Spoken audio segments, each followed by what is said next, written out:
that first game. Absolutely. So we are going to head right on into our next game here. This is going to be game number 7? Um, I'm counting, am Yep, I? game 7. Yeah. And it's going to be Kavika Akita versus King. I need you to exit out of the game, though, my friend. Oh. Thank you. All right, so King, he's a cool player. We've seen him a few times. And apparently he is specifically known. The only information we have about King is that he is known for his PvZ. Yep, and it is So, quite the style, and we've seen it in every single PvZ, so I think I could right now fairly confidently predict what we're going to see out of King, but I'll just leave that up to the viewers to decide.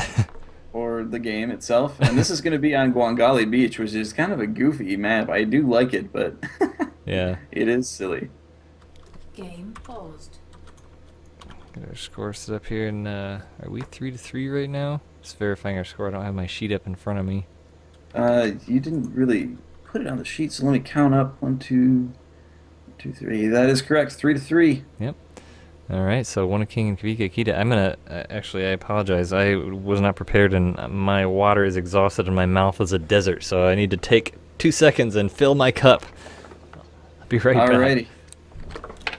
While Wingnut is taking a short break, I do want to give you a little bit of an update of what you're watching if you were unaware. If somehow your browser decided to take a mind of its own and dropped you here, you are watching the StarCraft 2 Community Team League. This is towards the end of the playoffs, as this is the round of 8, and one of these two teams is going to be in the semifinals, along with one of the winners of Thursday's matches, which we are doing a doubleheader on Thursday. So those 3 teams will be going into the semifinals along with the Team Gear in the rear, who was able to get a bye in this stage due to a forfeit. So Gear in the rear will be moving forward along with the 3 teams that we will be seeing as winners this week. So be sure to join us on Thursday at 8:30 p.m. Eastern Daylight Time, and then again on Sunday for the live event starting at 11:30 with the pre-show and going live with games at noon. Be here or be square. Or something along those lines. Kavika here as we jump into the game saying, don't move your army in the water, please. Looks like maybe it makes his system lag, but in the lower left-hand side of this base, it's going to be from Overdose Gaming, the Protoss King. And in the top right-hand corner, representing Complexity's Academy, showing some great swarm style in that last game that we saw him in versus Continue, it is Kavika Akita. I'm sorry, it wasn't Continue, it was Rajan. Yep. So this is, I don't know, I consider this map a bit of a goofy map. It's kind of cool, though. I mean, it's got some expansions here in the water. I think Kavika Akita was saying there asking King to keep his units out of the water because this map is a bit more graphically intensive. Maybe his computer can't handle it as well. And King immediately ignoring that and moving his probe right through it. But he is going to be doing an early scout here, checking for a pool, deciding whether or not to go Nexus first, which he does not see a pool. Lots and lots of drones, so that is the signal for the Protoss to go Nexus first. Looks like he may have been trying to intercept that drone, making a gas there. But this is a really early... Okay, gas strike. I was going to say, that's a really weird gas for Kavika. Well, I don't even know if that was... Was that rightly timed for a gas strike? I'm not sure, I mean, but... he didn't look like he was supply blocked at all, so... Yeah, that was a bit odd. The the weakness of Zerg is you can't hide any buildings, so if the probe scouts around, doesn't see a spawning pool and sees the gas go down, it's not like you can see anything too crazy. Kavika saying he's got some issues with his graphics. Hopefully they get that figured out so we can have a good game here. Nexus going down for King. And both players expanding. Kavika is getting a spawning pool now, which is fairly standard, and of course King is going to be able to spot that. I want to be talking about what King is going to be doing here, but I don't want to give spoiler alerts, because even though I have not watched this replay, I know exactly what's going to happen. King is known for his PvZ, and I think his win rate is, what, 100%? I mean, that's what we've seen from him. From PvZ, what we've seen so far in this league. King 100% against Zerg, so we'll see if he can keep that up. As we've got this Nexus going down here. Kavika doing some scouting. His natural is going to be finishing up. And those overlords are not very good scouts, as they do take forever to get across. Corling's But in chat saying this is a crystal clear stream. That's awesome. Glad to hear it. but he wants to know how. Computers. All the computers. All of them in the world. You're quite the hacker there, Mr. Wingnut. At any rate, cannon going down at the front from our friend King, and Kavika is getting a couple of Zerglings, going to try and do a little bit of scouting with those. Yeah, Kavika doing a good job of spreading around the Overlord. He's going to be getting Overlord here in the main. 2 probes in each gas as the natural is getting set up here, putting gas down as well. And seeing that there's not a whole lot in the main base, is taking a third base, knowing that King is likely just making a wall defense at the front, and not going to be seeing any timed aggression in the near future. Yeah, King does have a probe here, just kind of hanging out. Curious to see what he does with it. Both players being fairly passive so far. Kavika taking a lot of his overlords out there, scouting. A couple lings coming across, but cannons going up here, and looks like the cyber core now going down for King. It is a bit late, but that's pretty standard for his play, as we'll likely be seeing double Stargate coming down here as the cybernetics core finishes up. He does have the money for it. We'll see what Kavika can spot this soon enough. I mean, as a Zerg playing King, you got to know what's coming at you, and if you've done any of your homework, if you've done any of your homework, you should know what's coming at you from King. And yeah, I just really want to see what Kavika's got up his sleeve, because he is a pretty awesome Zerg, I would consider, and want to see what he thinks he can do against this build of King. And sure enough, 2 Stargates are coming down at the same time that the lair is coming down for Kavika. Oh, Ling does get in, but they're not going to go too far. Probe does block the second one. So he isn't going to see anything down there, though, as there's not much down there. But so King is going to get these Stargates up. He's going to Chrono Boost out 4 Void Rays with a Mothership Core and go try and snipe the third of Kavika. But will he be able to stop it? That is the question. The lair is about halfway done, and this is, a pretty early lair, so clearly he thinks that the linchpin of his defense against this is going to be in lair tech. Yeah, I think from what we've seen here, Kavika does know what's coming, and he is planning for it, and probably going for those Hydralisks. The one thing I've wanted to see against this is Hydra Viper, to see exactly if that can bring it down. But the layer also at the natural for Kavika. I wonder if there's any specific reason for that. Well, I think that I've seen players do this a multiple, different times, and frankly, I think that it's a good way to hide tech. If they scout your main and that's all they're able to scout, then they're not able to see that you're on layer tech. It's true, unless you've built layer tech specific So, structures in your main. As we mentioned, Kavika, the build of King coming down here, he does have 2 Void Rays out, the second 2 being produced. Kavika knows what's coming, gets his Hydra Den done, got his +1 range attack coming down already, so he's totally got this planned out. He knows that King's going to be coming for his third base, puts down Spore Crawlers there, so we'll see if he can hold this off. And his creep spread is great too, so those queens could pull or be vital in this defense as well. They can get around fairly easily with all this creep, and the Hydralisks, he is getting the muscular augments for the Hydralisks, and with all this creep, I don't know if that's necessarily the best choice, unless he plans on counterattacking immediately following this defense. I mean, from what we've seen from King, he's going to come in and try and take out this third, and if Kavika can get under it, take out those Void Rays, not allowing the recall, I mean, with that speed, he could make a big swing. I mean, he's got 9 Hydras in production right now, so if that's his plan, I like what I'm seeing so far. Let's see if he can execute it as those 4 Void Rays and Mothership Core are on their way in.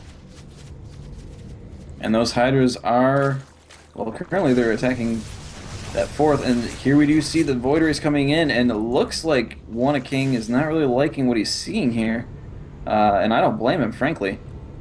Yeah, I mean, great positioning there. The Hydras do pull back, expecting them to come around somewhere else, and that does leave that third base undefended. And the photon or the prismatic alignment. what is that? Thank you. Yes, is doing a lot of damage, but they are able to get out. But the Mothership Core gets sniped. Yeah, this is the first time we've seen One King not be able to take down the third base, so this is looking good for Kavika so far, but we'll have to see what he does coming out of this to see if he can solidify it. He has 3 more spores coming down. Maybe he thinks One King is going to want to come back to try that again, as the hatchery is very low health, but One King looks like he's just pulling on back since he lost that mothership core, not wanting to overextend himself. And this is a big win for Kavika at this point in the game, considering that I think a large part of the success of this build for One King is due to the ability of limiting the Zerg's income at this stage of the game by sniping that third. Likey in chat asking if we can enable video quality options. That would require us to get partnered, which would require you to tell everyone about this stream so we can get a lot more people in here and get that partner status with Twitch so we can offer that. We would love to, but we need the help of our viewers to get the word out, get people in here so we can get that accomplished. Yes, unfortunately that is a feature solely reserved to those who become partnered with Twitch. But we do see a huge Hydralisk push coming down here for Kavika, and he's kind of just running around that third base and going straight for the natural. Oh, but the number of cannons plus these 3 carriers right here is going to be a lot for these Hydras to deal with. Nice micro by One King. He's just in the middle of that time warp taking a lot of damage there, and I don't think Kavika was able to get as much damage done as he wanted to. Unit's Lost tab is telling quite the story, as Kavika Akita is in huge losses. I mean, this is the same exact style that One King always does. He puts up this third base, surrounds it with cannons, and I think no number of Hydras can get in here to take this out. One thing we haven't seen is seems like Kavika banelings. wants to challenge that SS as he continues to produce them. I would like to see him challenge that so I can see see what happens. But 3 more Stargates coming down for One King. So you're going to come up to a total of 5 Stargates to be producing those carriers and those Void Rays, plus 2 attack for the air things coming down. Oh, a carrier almost out of position, but Kavika pushing into this natural here ends up just losing a few Hydras trying to catch these units out of position. Does take down 1 Void Ray trying to snipe the Mothership Core, but doesn't get it. Hydra's caught between a massive carriers doing nothing but, oh my gosh, they're attacking the Interceptors, Gallegation. And that is not what you want to be doing. And those Hydras are getting destroyed, as by the time Kavika looks back at them, there are only 2 or 3 remaining, and gets as many as he can out, but unfortunately it's not a large number. Again, units lost is nearly 5 times. Wow. Yeah, this this build of One King, this is pretty standard. I mean, he comes up, and the ramp of this, I mean, we should look at the army graph when it's done to see at what stages it does this, but I mean, the ramp up of this is just absolutely insane. I don't think you could produce enough Hydras out of 10 hatcheries to take this down right now.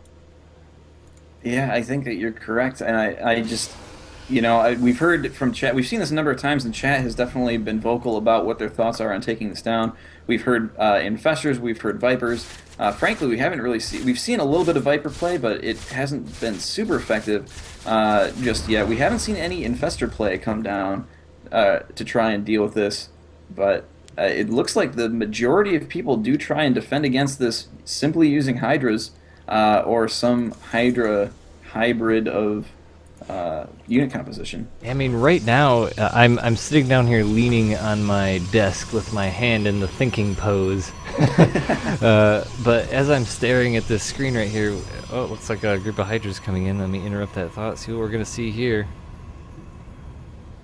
And, One King just bringing his carriers together, very conscious of the fact that he doesn't want to lose them. He does want to try and keep those cannons doing the majority of the damage and just coming into support with these carriers, as every one that he loses sets him back further and further. And Kavika did a nice play there. I mean, he went in, he sniped the Forge, but didn't lose a whole lot. So just poking and getting an idea of what One King has, and obviously it's a bunch of carriers. But what I was saying at this point of where there's about 6 carriers, I think is where you need to be seeing that Viper Hydra combo come out to yoink those carriers out of their nicely defended position behind this wall of cannons here, this wall of cannons here, because at this point, this is the tipping point. Now he's producing 4 carriers at a time. Once these 4 pop out, One King is going to get exponentially stronger here.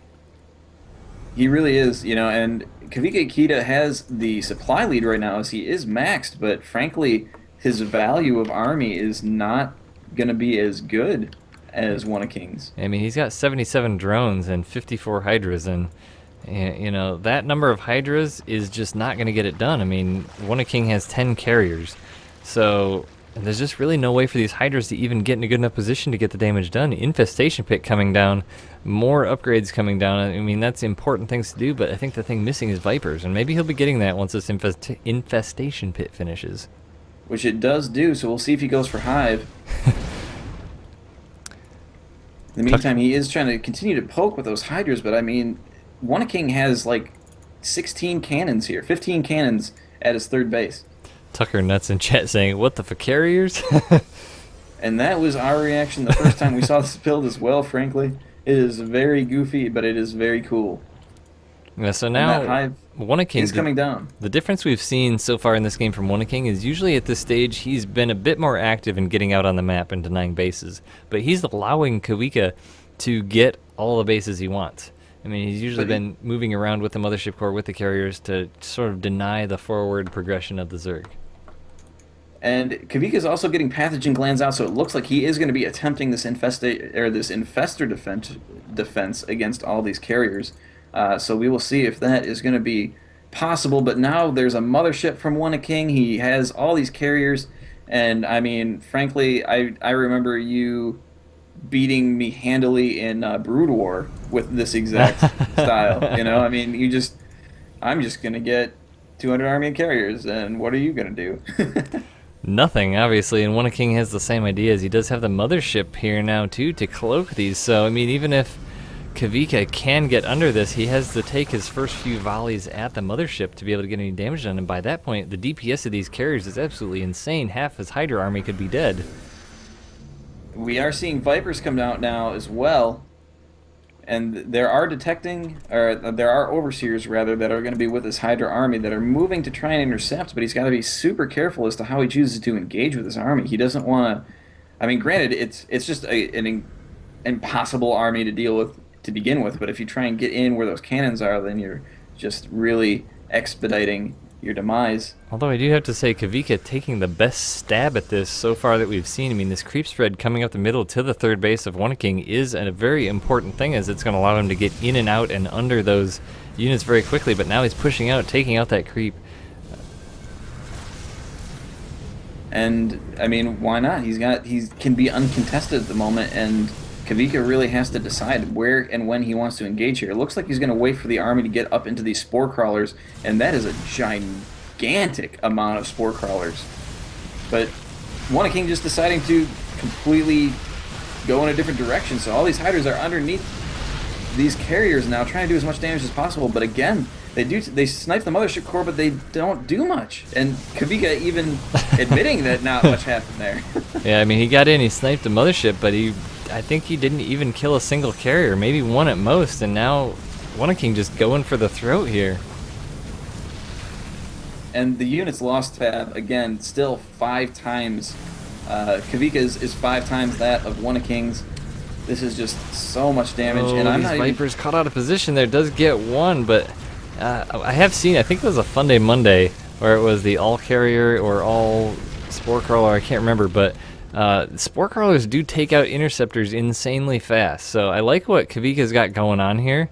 This is something I've kind of wanted to see, is Hydra Spore Viper.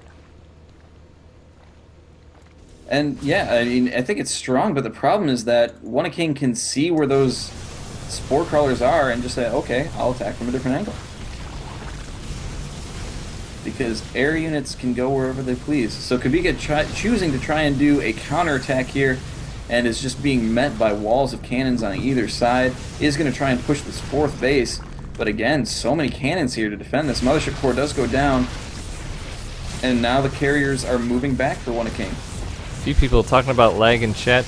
Can anyone give us a confirm or deny on the lag? If it's good or bad, we'd appreciate that. We do see 2 or 3 people saying lag, so that doesn't necessarily mean anything's wrong. But if we could get some confirm or denies as One King is gathering his forces here, Kavika trying to get something together.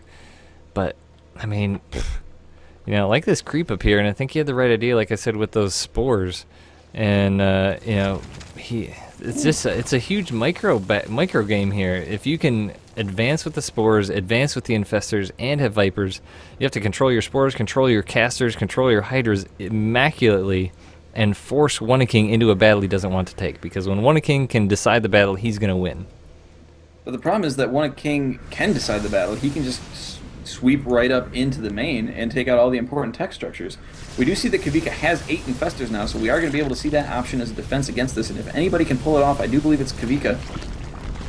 So that infestation pit does fall now, and this army of King is just moving in and destroying the main. Nice Infestation down. Does capture. does halt a lot of those carriers. And oh, look at all those interceptors getting fungled. That is huge. But Kavika does have to micro still. He can't just stand under this, and it is going to slow this, but it's not doing as much damage as he needs it to do. Those hydras, pop out immediately underneath this army and get just destroyed. And now there's just, I mean, there's frankly not enough hatcheries to produce enough larvae to resupply. And sure enough, Kavika is at 98 of 102. And there it is. Great job. That's the end of that game. Kavika unable to answer this huge carrier push. Yeah, I mean, Kavika, a pretty stand-up guy. he very much is. You know, he's, again, like we've said, one of the better Zergs that we've seen in this tournament. And there is no answer that we've seen from Zerg for this. So again, if you would like to continue to give us your idea as to how somebody could defend against this, we would love to hear it.